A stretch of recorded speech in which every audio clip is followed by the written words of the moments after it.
Selamat pagi Ibu Bapak yang terkasih dalam Kristus Yesus. Marilah kita sebentar mendengarkan firman Tuhan yang menjadi kekuatan kita pada hari ini. Kita terlebih dahulu berawal dalam doa.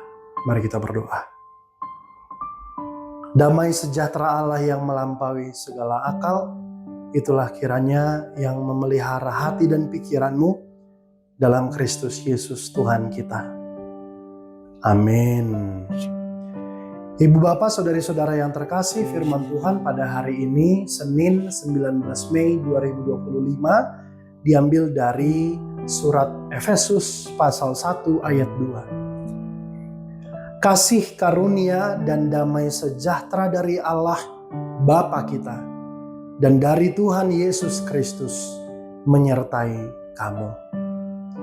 Saudari-saudara yang terkasih, mengirim pesan sebetulnya bukan kebiasaan manusia baru-baru ini pada zaman sosmed.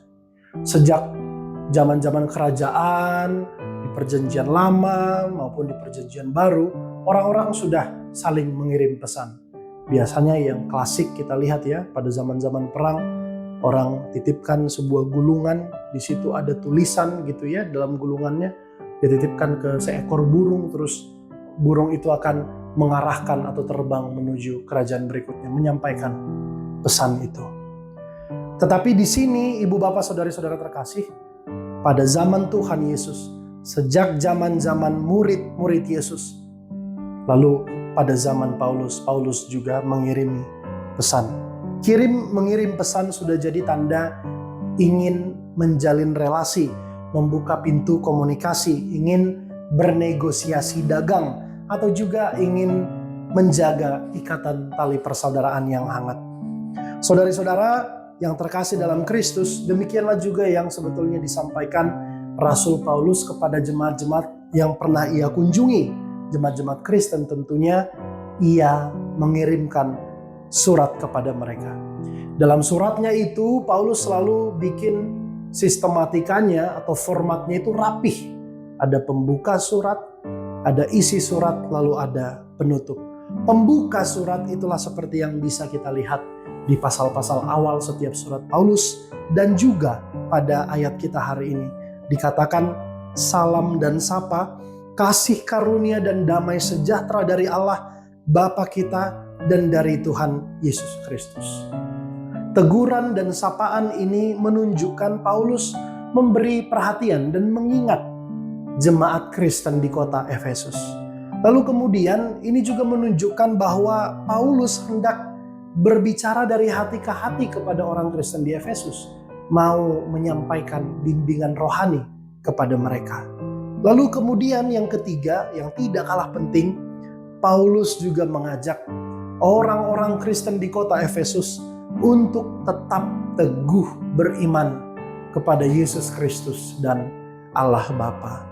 Saudari-saudara terkasih, tegur sapa adalah tanda bahwa kita mau mengikat jalinan komunikasi yang hangat dalam berelasi. Biarlah kita terlatih untuk mengucap bertutur kata tegur sapa pada sekeliling kita. Jadi pribadi yang baik dan hangat pada lebih banyak orang. Amin, kita berdoa. Bapa di surga, kami mengucap syukur ya Tuhan atas firman-Mu.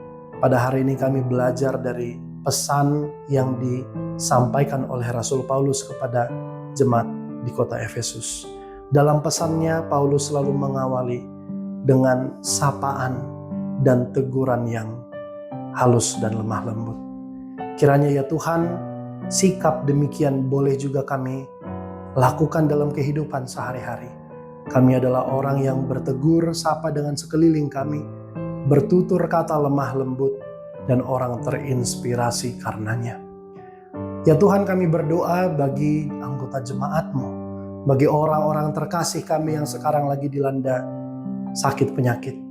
Kiranya Tuhan yang menyembuhkan mereka, memulihkan mereka, sentuh mereka ya Tuhan dengan tangan pengasihan-Mu, agar mereka beroleh pemulihan dan kesembuhan. Terima kasih Tuhan, terima kasih. Dalam Kristus Yesus kami telah berdoa dan mengucap syukur. Amin.